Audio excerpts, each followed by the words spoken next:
नमस्कार, hornbill TV देख रहे हैं आप। मैं हूं आपके साथ विशाल। कर खबरों की शुरुआत करेंगे। कांग्रेस प्रदेश अध्यक्ष के देवभूमि में डेमोग्राफिक चेंज पर बयान सामने आते ही एक बार फिर सियासी पारा चढ़ गया है, जिसके चलते लैंड जिहाद से लव जिहाद तक के मुद्दों पर अपने बेबाक बयानों के लिए चर्चित विकास नगर से बीजेपी विधायक मुन्ना सिंह चौहान ने अपनी तीखी प्रतिक्रिया दी है। उन्होंने कांग्रेस प्रदेश अध्यक्ष के बयान को शर्मनाक बताया है। उन्होंने कहा है कि क्या हम उत्तराखंड देवभूमि को बर्बाद होने तक 25 साल इंतजार करें। कांग्रेस के मुताबिक यहां सामाजिक व्यवस्थाओं देवभूमि की मर्यादाओं को तार तार होने तक आंख बंद करके इंतजार करें। कांग्रेस पार्टी तुष्टीकरण के लिए किस हद तक गिरेगी।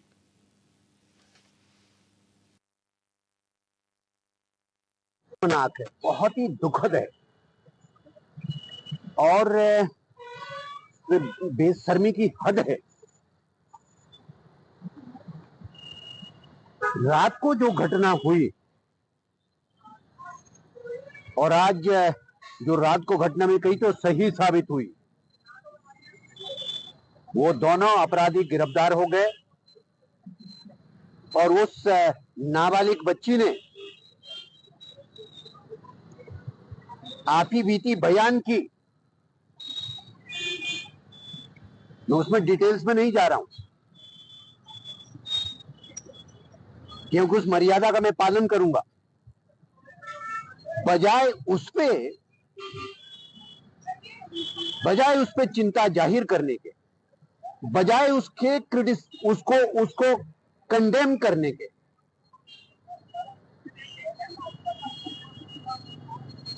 उस घृणित कृत्य को, लेकिन उसको जस्टिफाई कर रहे हैं। टनकपुर चंपावत नेशनल हाईवे कई बार बाधित हो रहा है और ऐसे में लगातार प्रशासन के लोग इसको खोलने में भी जुटे हुए हैं। आपको बता दें, 4 दिनों तक लगातार हुई बारिश से हाईवे पूरी तरह बाधित रहा है। अब मौसम साफ होने के बाद मलबा हटाने का काम भी तेजी से किया जा रहा है। कड़ी मशक्कत के बाद स्वाला के पास से वाहनों को आगे के लिए रवाना किया जा रहा है।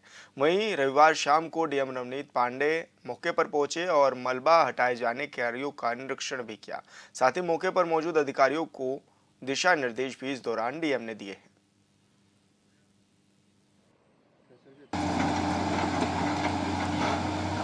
ये किलोमीटर 106 है जो स्वाला गांव के आसपास का क्षेत्र है।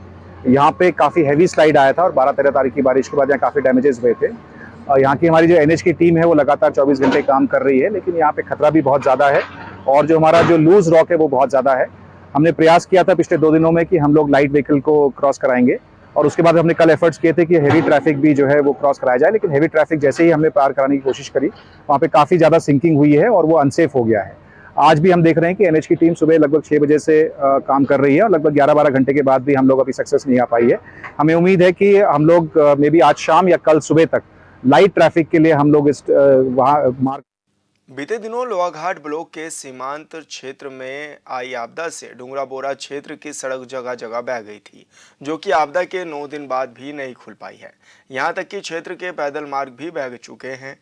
वहीं अब लोगों को बड़ी परेशानियों का सामना भी करना पड़ रहा है और वायरल फीवर, पीलिया समेत अन्य बीमारी का शिकार भी लोग हो रहे हैं, जिसका संज्ञान लेते हुए एसडीएम रिंकू बिष्ट ने सीएमओ चंपावत को क्षेत्र में जाने के निर्देश भी दिए थे, जिसके बाद डॉक्टर मनजीत सिंह ग्रामीणों के उपचार के लिए दवा लेकर पहुंचे थे, लेकिन रास्ते टूटे होने की वजह से वो भी गांव तक नहीं पहुंच पाए।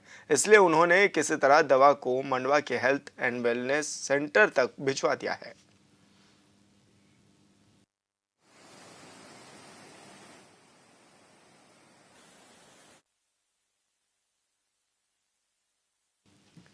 और संवाददाता लक्ष्मण बिष्ट हमारे साथ फोनलाइन पर जुड़ गए हैं। लक्ष्मण, क्या कुछ जानकारी मिल रही है, किस तरह की तैयारियां की जा रही हैं ताकि लोगों को थोड़ी राहत दी जा सके? जी, मैं बताना चाहूंगा, जो बीते दिनों ये सीमांत क्षेत्र है चंपावत जिले के लोहाघाट ब्लॉक का नेपाल सीमा से लगे, तो वहाँ बादल फट गए थे। तो बादल फटने से वहाँ जो काफी भीषण जो तबाही देखने को मिली थी और सड़कें जो है बुरी तरीके से बह गई थी। तो ये सीमांत क्षेत्र का डूंगरापुरा क्षेत्र है जहाँ की सड़क पूरी तरह से बहने से ग्रामीण जो है एक प्रकार से घरों में कैद हो गए हैं। उनके बाद खाद जाने की कमी हो रही है, वहाँ जो वायरल फीवर, पीलिया आदि का भी प्रकोप हो रहा था, जिसका एसडीएम लोहाघाट ने संज्ञान लिया और स्वास्थ्य टीम वहाँ भेजी। लेकिन पैदल रास्ते और सड़कें बहने से स्वास्थ्य टीम के जो डॉक्टर मंजीत सिंह थे वो काफी लाख कोशिश की, उन्होंने काफी अपनी जान को जोखिम में डालते हुए, आप वीडियो में देख रहे होंगे किस प्रकार से वो पहुंचने की कोशिश की, लेकिन पहुंच नहीं पाए। तो उनके द्वारा दवा किसी तरह मडवा के जो हेल्थ एंड वेलनेस सेंटर भेजी गई, तो वहां से जो है दवा जो है ग्रामीणों को वितरित की जाएगी। लेकिन इस हालात जो है काफी खराब है मडवापुरा कायल क्षेत्र में, खाद्यान्न की कमी इस टाइम में साफ नजर आ रही है जी। तो अब क्या माने शासन प्रशासन और क्या कुछ बेहतर तैयारियां कर रहा है ताकि जो ग्रामीण हैं वो जो जद्दोजहद को झेल रहे हैं, जो बड़ी परेशानियों का सामना करना पड़ रहे हैं और कह सकते हैं कि स्वास्थ्य व्यवस्था भी उनको नहीं मिल पा रही, तो उसके लिए क्या कुछ बेहतर इंतजाम अब करने की कोशिश की जा रही है? जो प्रशासन है, प्रशासन के द्वारा जो सड़क खोलने के लिए मशीनें लगा दी गई, लेकिन वो नाकाफी साबित हो रही है। मार्ग बहाल होने में जो है अभी काफी वक्त लग सकता है। जो सड़क मार्ग है तो ग्रामीण मांग कर रहे हैं कि हमारे लिए जब सड़क जब खुलेगी तब खुलेगी, फिलहाल हमारे चलने के लिए, पैदल आवाजाही के लिए जो है पैदल मार्ग बनाया जाए, ताकि हम अपनी जरूरी खाद्य सामग्री या अन्य चीजों को जो पास का उनका बाजार है रौसाल, वहां से जो है ला सके। तो इस समय ग्रामीण काफी दिक्कत में, मेन समस्या वहाँ खाद्यान्न की हो रही है, पेयजल की हो रही है, और जो बीमारियां फैली तो दवा की जो वहाँ काफी जरूरत है इस समय में जी। बिल्कुल लक्ष्मण, बहुत बहुत शुक्रिया आपका तमाम जानकारी साझा करने के लिए।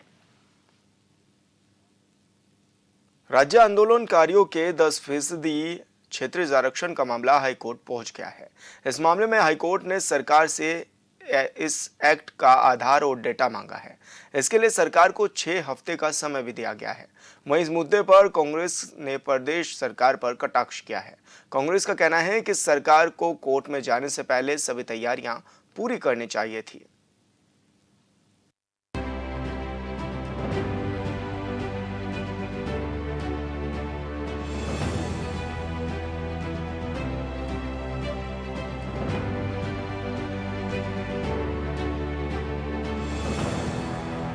उत्तराखंड में विपक्ष का सियासी हमला जारी।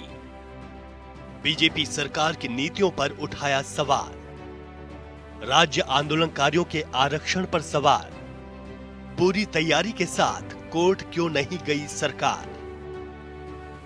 देवभूमि उत्तराखंड में हर एक मुद्दे पर सवाल उठा रहा विपक्ष अब राज्य आंदोलनकारियों के मुद्दे पर सरकार को घेर रहा है। एक बार राज्य आंदोलनकारियों को 10% क्षैतिज आरक्षण का मामला हाई कोर्ट में पहुंच गया। इस बार राज्य आंदोलनकारियों को 10% क्षैतिज आरक्षण का मामला हाई कोर्ट में पहुंच गया है। लिहाजा उत्तराखंड कांग्रेस के अध्यक्ष करण माहरा का कहना है कि सरकार को कोर्ट में जाने से पहले सभी तैयारियां पूरी करनी चाहिए थी। उन्होंने कहा कि कांग्रेस आंदोलनकारियों के आरक्षण के पक्ष में है। सरकार को तैयारी करके जाना चाहिए था, और अगर 37 आरक्षण दे रहे हैं वैसे देना भी चाहिए आंदोलनकारियों को, राज्य आंदोलनकारियों को, और उसके लिए सरकार को पूरी पुख्ता तैयारी के साथ आगे जाना चाहिए, अपील करनी चाहिए। जिस तरीके से हाईकोर्ट के निर्देशों के खिलाफ ही सुप्रीम कोर्ट चले गए सीबीआई जांच के लिए, तो इसके लिए भी इनको प्रयास करना चाहिए। अच्छे कामों में प्रयास नहीं करते कि कोर्ट ने मना कर दिया, लेकिन जब अपराधियों को पकड़ने की बात आएगी, भ्रष्टाचार को मिटाने की बात अगर हाईकोर्ट करती है तो उसमें सुप्रीम कोर्ट चले जाते हैं। अब देखते हैं आगे सरकार का कदम क्या रहता है। हाईकोर्ट पहुंचा राज्य आंदोलनकारियों का मामला। नैनीताल हाईकोर्ट ने 6 सप्ताह में मांगा जवाब। किस आधार पर तय किया 10% आरक्षण? सरकार को बताना होगा आरक्षण का आधार। दरअसल राज्य आंदोलनकारियों को 10% क्षैतिज आरक्षण का मामला हाईकोर्ट पहुंच गया है। इस मामले में हाईकोर्ट ने सरकार से पूछा है कि राज्य आंदोलनकारियों के लिए 10% क्षैतिज आरक्षण किस आधार पर तय किया गया। हालांकि कोर्ट ने इस एक्ट पर तत्काल रोक लगाने से इनकार किया है, लेकिन सरकार से 6 सप्ताह का समय देते हुए डेटा भी तलब किया है। सरकार को उस समय 2017 में जब ये निर्णय हुआ था डबल बेंच से, सुप्रीम कोर्ट जाना चाहता था इस आदेश के विरुद्ध, लेकिन सरकार इस आदेश के विरुद्ध सुप्रीम कोर्ट नहीं गया और उन्होंने इस मामले को वहीं छोड़ दिया। तत्पश्चात 2024 में अब पुनः सरकार एक लेजिस्लेटिव एक्ट के माध्यम से आई है। इस एक्ट के माध्यम से उन्होंने उन्हीं बातों को दोहराया है जिन बातों को उन्होंने 2004 में कहा था कि हम 10% का आरक्षण राज्य आंदोलनकारियों को और उनके परिवार के लोगों को देंगे सरकारी सेवा में। तो देहरादून के रहने वाले भुवन सिंह और अन्य लोगों को जब इस बात का ज्ञात हुआ कि सरकार इस तरह के अवैधानिक एक्ट निकाल रही है, तो उन्होंने एक रिट याचिका संख्या माननीय उच्च न्यायालय में दायर की और कहा क्योंकि वर्ष 2004 में जारी शासनादेश व वर्ष 2010 में जारी सेवा नियमावली स्टैट्यूटरी रूल को हाईकोर्ट पहले ही असंवैधानिक घोषित कर चुका है और सरकार ने उसके विरुद्ध सुप्रीम कोर्ट में अपील नहीं किया है। अतः सरकार को कोई अधिकार नहीं है कि वो एक्ट के माध्यम से उसी प्रकार का रिजर्वेशन पुनः सरकारी सेवा में राज्य आंदोलनकारियों और उनके परिवारों को प्रदान करे। नैनीताल हाईकोर्ट ने 2017 में लगाई थी रोक। सुप्रीम कोर्ट में बीजेपी सरकार ने नहीं दी थी चुनौती। इस बार भी कोर्ट ने सरकार से मांगा जवाब। दरअसल 2017 में इस मामले पर अहम फैसला देते हुए हाईकोर्ट ने कहा था कि राज्य सरकार राज्य आंदोलनकारियों को आरक्षण नहीं दे सकती, क्योंकि राज्य के सभी नागरिक राज्य आंदोलनकारी थे। इस आदेश को राज्य सरकार ने सर्वोच्च न्यायालय में चुनौती नहीं दी। अब सरकार ने आरक्षण देने के लिए 18 अगस्त 2024 को कानून बना दिया, जो हाईकोर्ट के आदेश के खिलाफ है। लिहाजा कोर्ट ने सरकार से जवाब मांगा है। तो हमने उसमें जो है ये उत्तर दिया कि साहब राज्य सरकार तो नहीं गई थी, लेकिन आंदोलनकारी गए हैं और वो मामला अभी सुप्रीम कोर्ट में लंबित है। इसलिए हमने न्यायालय से जो है यह प्रार्थना की कि हमको 6 हफ्ते का टाइम दिया जाए और हम ये स्थिति जो है काउंटर एफिडेविट के जरिए जो है एक्सप्लेन करेंगे, स्पष्ट करेंगे। तो कोर्ट ने हमारी बात मान ली। फिर उन्होंने जो है ये कहा कि अदालत से निवेदन किया कि जो है इसको जो सरकार लागू कर रही है, कमीशन को उन्होंने जो रिक्वेशन भेजा है उस ऑर्डर को स्टे कर दिया जाए। तो सरकार जो माननीय न्यायालय ने जो है वो कमीशन को नोटिस जारी कर दिया है और उस आदेश को भी स्टे नहीं किया। याचिकाकर्ता ने कहा असंवैधानिक है आरक्षण। कोर्ट ने सरकार से पूछा आरक्षण का आधार। विपक्ष के आरोपों पर अब सत्ता पक्ष की दलील। देहरादून निवासी भुवन सिंह सहित अन्य ने हाईकोर्ट में जनहित याचिका दायर कर इस एक्ट को असंवैधानिक बताते हुए निरस्त करने की मांग की है। लेकिन हाईकोर्ट ने सुनवाई के दौरान एक्ट को असंवैधानिक करार देने से इनकार कर दिया है। लेकिन सरकार को यह बताना होगा कि आरक्षण का आधार कैसे तय किया गया। विपक्ष के आरोपों पर सत्ता पक्ष की अपनी दलील है। देखिए, पहली बात तो यह है कि जिस पार्टी ने हमेशा राज्य बनाने का विरोध किया, जिस पार्टी के नेताओं ने राज्य निर्माण का विरोध किया, उन लोगों को इस पर किसी भी प्रकार की टिप्पणी करने का कोई नैतिक अधिकार नहीं है। लेकिन भारतीय जनता पार्टी के कार्यकर्ताओं ने और इस प्रदेश की जनता ने उत्तराखंड राज्य बनाया है और भारतीय जनता पार्टी हमेशा जो राज्य निर्माण के लिए जिन्होंने अपना बलिदान दिया, ऐसे लोगों को जिन्होंने राज्य निर्माण के लिए अपना सर्वस्व न्यौछावर किया, सक्रिय योगदान दिया, ऐसे लोगों को राज्य में निश्चित रूप से जो 36 आरक्षण 10% की बात की है उसको देने के लिए आज से नहीं पहले भी प्रयास किए हैं। और हमारी सरकार आदरणीय मुख्यमंत्री पुष्कर सिंह धामी जी ने विधानसभा से कानून बना करके इसको पास किया है।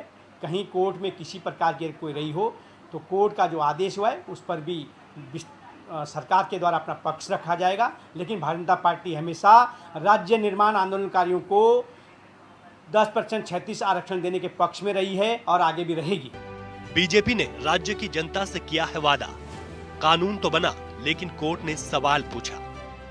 मंशा साफ तो सुप्रीम कोर्ट क्यों नहीं गई सरकार? उत्तराखंड में बीजेपी की डबल इंजन सरकार है। सरकार ने विधानसभा चुनाव में राज्य आंदोलनकारियों को 10% क्षैतिज आरक्षण देने का वादा किया था, जिसे पूरा करते हुए सरकार ने गैरसैंण में आयोजित मॉनसून सत्र के दौरान विधेयक को पास कराया और बाद में इसे राज्यपाल से मंजूरी भी मिल गई। मतलब कानून तो बन गया, लेकिन मामला फिर से कोर्ट में पहुंच गया। 2017 में भी कोर्ट ने स्टे लगा दिया, जिसे सुप्रीम कोर्ट में चुनौती नहीं दी गई। लिहाजा उम्मीद है कि अगर कोर्ट को संतोषजनक जवाब नहीं मिला तो फिर मामला फंस सकता है। Bureau report, hornbill TV. Pauri जिले यमकेश्वर में बाघ के हमले से एक बच्चा घायल हो गया था, जिसका इलाज ऋषिकेश एम्स में जारी है।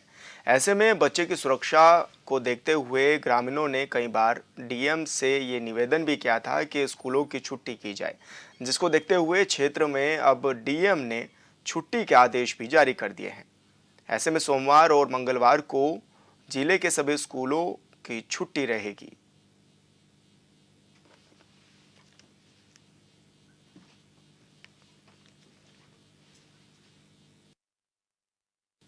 तो आपको बता दें कि बच्चों की सुरक्षा को देखते हुए डीएम ने यह बड़ा फैसला लिया है। अब जिले के सभी स्कूलों में 2 दिन का अवकाश घोषित किया गया है। सोमवार और मंगलवार को दोनों दिन स्कूलों में छुट्टी रहेगी। एक बच्चे पर हमला भी किया था बाघ ने और काफ़ी गंभीर घायल भी कर दिया था, जिसके बाद ऋषिकेश एम्स में बच्चे का इलाज जारी है। और ऐसे में बाघ की बढ़ती सक्रियता से अब लोगों में दहशत का माहौल भी है। स्थानीय लोगों का कहना है कि दहशत से बचाया जाए और जिस तरह से बाघ देखा भी जा रहा है, ऐसे में बाघ को जल्द से जल्द पकड़ा भी जाए।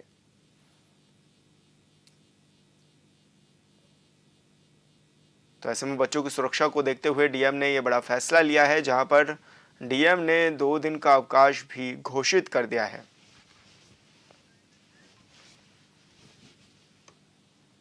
और संवाददाता जय मुंगई हमारे साथ फोन लाइन पर जुड़ गए हैं। जय, जिस तरह से प्रशासन ने 2 दिन की छुट्टी तो कर दी है, लेकिन बाघ को पकड़ने के लिए किस तरह के इंतजाम किए जा रहे हैं? जी देखिए, डीएम साहब ने जो है अवकाश को घोषित कर दिया है, पर केवल ये 2 दिन का है। 2 दिन में मुझे नहीं लगता कि कहीं से भी जो है कोई कामयाबी मिल पाएगी। पर वन विभाग ने जो है काफी अपने जो है पूरी तादाद में जो है टीम को फैला रखा है और वन विभाग की जो है लगातार कोशिश है कि किसी भी तरह से जो है इस जो बाघ को और उसको पकड़ने की, तेंदुए को पकड़ने की जो इनकी मशक्कत है उसमें कामयाबी मिले इनको। फिलहाल तो कहा नहीं जा सकता कि 2 दिन में इसकी कामयाबी मिलेगी, क्योंकि पहाड़ी जो क्षेत्र है, आपने तस्वीरों को देखा होगा कि अभी 10 मिनट में ये तेंदुआ यहाँ पे है, तो दूसरी जगह पे जो है 15 मिनट में खबर आ रही दूसरे गाँव से कि यहाँ पे भी एक जो है बाघ घूम रहा है। तो मुझे नहीं लगता कि फिलहाल जो है वन विभाग की टीम को जो है 2 दिन में कामयाबी मिल पाएगी। जी ऐसे में दहशत किस तरह की है ग्रामीणों में? देखिए, फिलहाल तो लोगों का, छोटे बड़ों का जो है घरों से बाहर निकलना बंद हो गया है। कोई भी अकेले नहीं जा रहा है। किसी को जो है किसी आवश्यक कार्य के लिए कहीं जाना पड़ रहा है तो वो जो है एक अपना जो है बिल्कुल दस्ता बना के चल रहा है। 10-12 आदमी साथ में चल रहे हैं, साथ में हथियार लेके चल रहे हैं। कोई भी बिना हथियार के नहीं जा रहा है अपनी सुरक्षा हेतु। जी बिल्कुल जय, बहुत बहुत शुक्रिया आपका तमाम जानकारी साझा करने के लिए। पिथौरागढ़ में जिला प्रशासन समेत एसएसबी और आईटीबीपी ने संयुक्त रूप से पशुपतिनाथ मंदिर परिसर और मास्टू मानू मंदिर में स्वच्छता अभियान चलाया है। इस दौरान जिले में एक नागरिक को स्वच्छता रहने के प्रति भी जागरूकता की शपथ दिलाई गई है। साथ ही इसके चड़ाक क्षेत्र में सफाई अभियान भी चलाया गया है। स्वच्छता अभियान के दौरान चिन्हित जगहों से लगभग 6 गाड़ी कूड़ा करकट इकट्ठा भी किया गया है।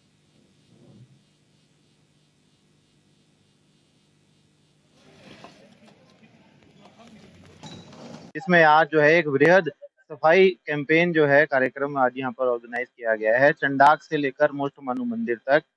इसमें हमारे जो है केंद्रीय पैरामिलिट्री बल जो है आईटीबीपी 14वां बटालियन, 55 बटालियन एसएसबी और 130 बटालियन टेरिटोरियल आर्मी को टास्क फोर्स, वन विभाग, जिला प्रशासन के समस्त अधिकारीगण एवं कर्मचारीगण और साथ ही साथ जो है अन्य स्थानीय जनता हमारी यहाँ पर सभी लोग आए हैं और बढ़ चढ़कर इस कैंपेन में पार्टिसिपेट कर रहे हैं। बृहद सफाई कैंपेन हम यहाँ चला रहे हैं। इस मैसेज के साथ में सर्वप्रथम जो है स्वच्छता से संबंधित जो शपथ जो है हमारी उसको ग्रहण किया गया है सभी द्वारा।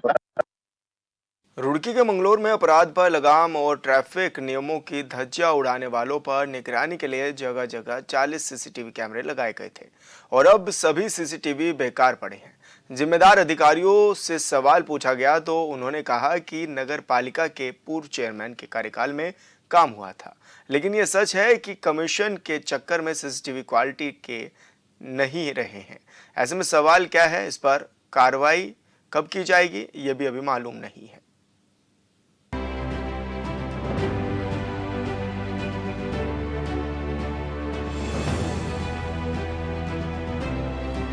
उन्होंने पब्लिक का हित ना देख के अपना हित देख के कैमरे लगवाए थे, जो कुछ दिन बाद ही खराब हो गए। मतलब इतना तो साफ है कि धर्मनगरी हरिद्वार में रुड़की के मंगलौर में जो सीसीटीवी लगे हैं वो मौजूदा वक्त में बेकार पड़े हैं और उसकी क्वालिटी किसी काम की नहीं है। तो फिर जनता के पैसों का बंदरबांट करने वाले अधिकारी पर क्या कार्रवाई होगी? स्थानीय लोग बताते हैं कि कैमरे लगाने के नाम पर लाखों रुपए खर्च किए गए। आरोप है कि नगर पालिका के पूर्व चेयरमैन ने कमीशन के चक्कर में कैमरे की क्वालिटी नहीं देखी, लिहाजा कुछ ही समय बाद ये खराब हो गए।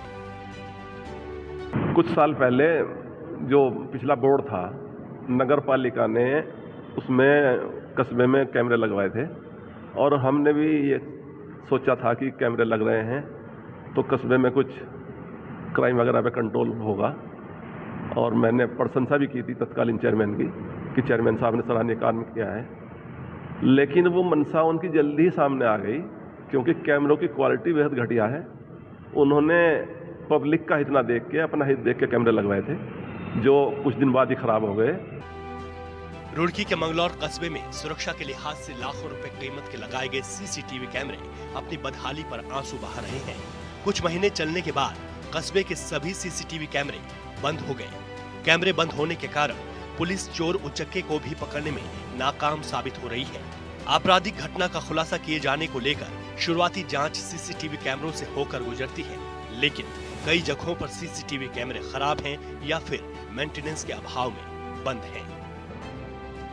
उनके खराब होने से जहां पब्लिक को कोई सुविधा नहीं मिल पाई, वहीं पुलिस की परेशानी बड़ी हुई है क्योंकि कई सारे कांड कस्बे में और आसपास हो चुके हैं। अगर कैमरे सही होते तो पुलिस को उन केसों को खोलने में आसानी होती, लेकिन ऐसा नहीं हो पाया है। अभी मैंने ईओ साहब से बात की है इस बारे में, जब मेरे संज्ञान में आया तो उन्होंने मुझे आश्वासन दिया है कि जल्द ही इन कैमरों को ठीक कराया जाएगा। जानकारी के मुताबिक मंगलौर कस्बे में तकरीबन 40 कैमरे लगाए गए। इसमें आधे से ज्यादा कैमरे की स्थिति कुछ दिन बाद ही खराब हो गई, मेंटेनेंस के अभाव में बंद हो गए। उसके बाद आधे से अधिक कैमरे भी पूरी तरह से बंद हो गए हैं। आपराधिक गतिविधि के बाद पुलिस को भी काफी दिक्कतों का सामना करना पड़ रहा है। बीते दिन मिर्च स्प्रे छिड़क कर एक व्यापारी से लूटपाट की घटना हुई है। कस्बे के सभी कैमरे ठप पड़े हुए हैं। ऐसे में पुलिस को लुटेरों को पहचान करने में भारी परेशानी का सामना करना पड़ रहा है। सीसीटीवी कैमरे लगाए गए थे। मेरा मानना यह है कि पूर्व चेयरमैन ने केवल कमीशन खोरी की व्यवस्था को बरकरार रखने के लिए लगाए थे और उसके अंदर खूब अच्छे से पैसा कमाया गया, खाया गया और वो बहुत ही घटिया क्वालिटी के सीसीटीवी कैमरा थे। लगने के 2-3 महीने बाद ही एसएसपी महोदय भी यहाँ मंगलौर कोतवाली में आए हुए थे। उस दिन उन्होंने मीटिंग ली और उन्होंने जब उनके सामने भी हमने ये मुद्दा रखा था, खुद चेयरमैन वहाँ मौजूद थे कोतवाली में, तो उस टाइम भी उन्होंने कहा था हम इनको ठीक करा देंगे। अब आपराधिक घटनाएं लगातार बढ़ती जा रही हैं और आपराधिक घटना को खोलने के लिए पुलिस के पास केवल एकमात्र सहारा सीसीटीवी फुटेज का होता है और वही अवेलेबल नहीं है, मौजूद नहीं है, तो आपराधिक घटनाएं खुल भी नहीं रही हैं, अपराधी नहीं पकड़े जा रहे हैं। ये चिंता का विषय है। अब तो प्रशासन के हाथ में है, अब कोई चेयरमैन भी नहीं है, तो वो संज्ञान लें इस बाबत और सीसीटीवी जो कैमरे हैं उनको इंस्टॉल कराएं पूरे कस्बे के अंदर। जहां खराब है उनको ठीक कराएं। कैमरे खराब हैं, लिहाजा घटना स्थल के इर्द गिर्द लगे कैमरे खराब होने के कारण पुलिस उचकों की पहचान नहीं कर सकी। वहीं पुलिस प्रशासन के साथ क्षेत्रीय लोगों ने भी नगर पालिका से कई बार सीसीटीवी कैमरे ठीक कराए जाने की मांग कर चुके हैं, लेकिन अभी तक इन कैमरों की कोई सुध नहीं ली गई। दलील दी जा रही है कि आचार संहिता की वजह से काम नहीं हो पाया था, लेकिन अब जल्द ही सीसीटीवी को ठीक कर लिया जाएगा। जब ज्वाइन किया था तो मैंने भी इसका संज्ञान लिया था। मेरे पास शिकायत आई थी, तो क्योंकि बीच में अभी आचार संहिता की वजह से काम नहीं हो पाया था। 2 साल पहले नगर पालिका के द्वारा लगाए गए थे और वर्तमान में जो खराब है उसको ठीक करने की कार्रवाई की जा रही है। सवाल सीसीटीवी को ठीक करा लेने तक ही सीमित नहीं है। सवाल यह है कि नगर पालिका के पूर्व चेयरमैन पर कार्रवाई क्या होगी, क्योंकि इसमें भ्रष्टाचार की बू भी आ रही है। लिहाजा जरूरत है कि इसकी जांच की जाए और नगर पालिका के पूर्व चेयरमैन पर कार्रवाई की जाए। Bureau report, hornbill TV. और फिलहाल इस बुलेटिन में इतना ही। आप देखते रहिए हॉर्नबिल टीवी। नमस्कार।